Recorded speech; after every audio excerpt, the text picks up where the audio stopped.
Sejumlah nama selebritas kembali menghiasi daftar calon anggota legislatif di pemilihan umum 2024. Popularitas artis masih dinilai efektif untuk menggait suara.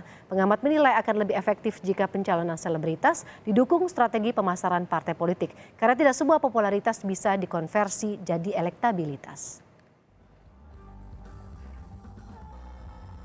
Sejumlah selebritas ambil bagian dalam kontestasi pemilihan umum 2024. Tak hanya nama baru, sejumlah nama lama pun kembali mendaftar sebagai bakal calon anggota legislatif pemilu 2024.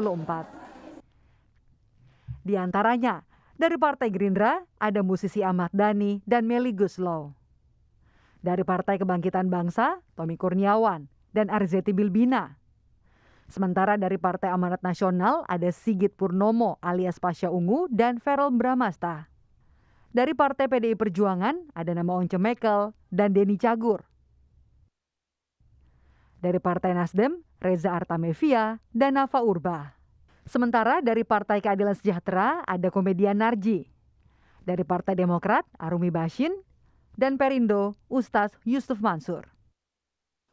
Ketua Umum PAN Zulkifli Hasan menyebut partainya tak memungkiri hampir 30% selebritas daftar sebagai bacalek.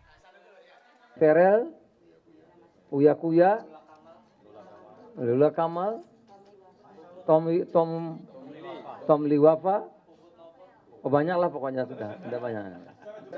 Ini ada couple trio. Mana Primus?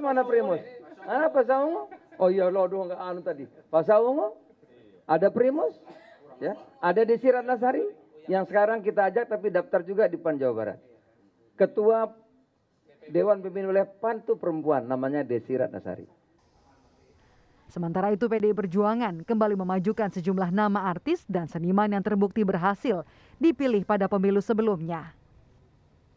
Dari kalangan budayawan, seniman dan artis selain figur incumbent seperti Rano Karno, Rieke Diah Pitaloka, Krisdayanti, Herve Maleholo, itu Yuniko Sihaan juga bergabung, Once Mekel, Marcel Sihaan, Taufik Hidayat Ujo, Denny Cagur, Tamara Geraldine, Sari Kuswoyo, mengingat Kus Plus itu kan spirit nasionalisme, patriotismenya luar biasa.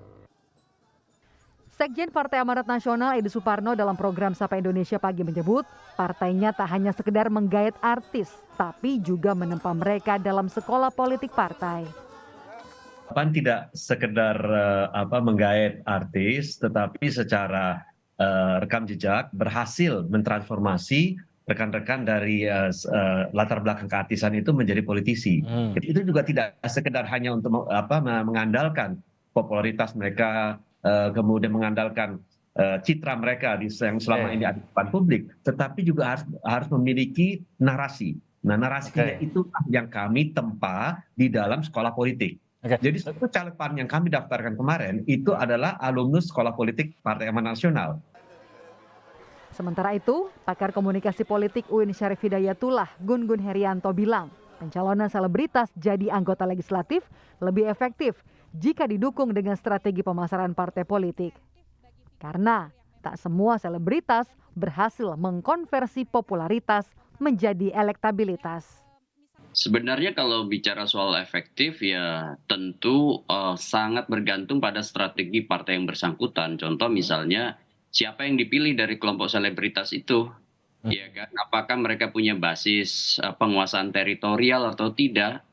Ya karena popularitas kan harus dikonversikan menjadi elektabilitas. Karena tidak seluruh orang populer itu langsung dipilih. Kenapa? Karena ini kan menyangkut kesukaan ya atau likability, juga penerimaan atau acceptability.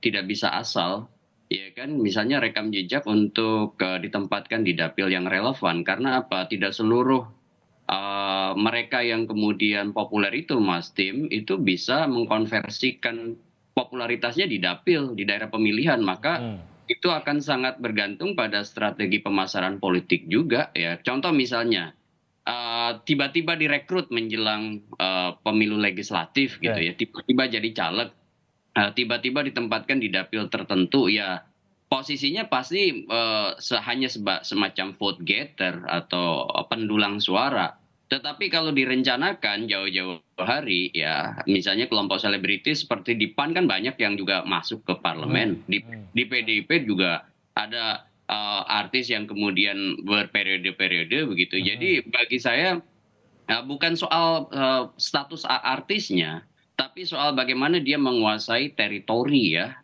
Dalam konteks ini zone marking. Tak hanya sekedar ikut-ikutan atau jadi ajang coba-coba demi mendulang suara. Pencalonan artis sebagai wakil rakyat jadi tanggung jawab partai politik memberikan pendidikan politik bagi para selebritis. Tim Liputan, Kompas TV.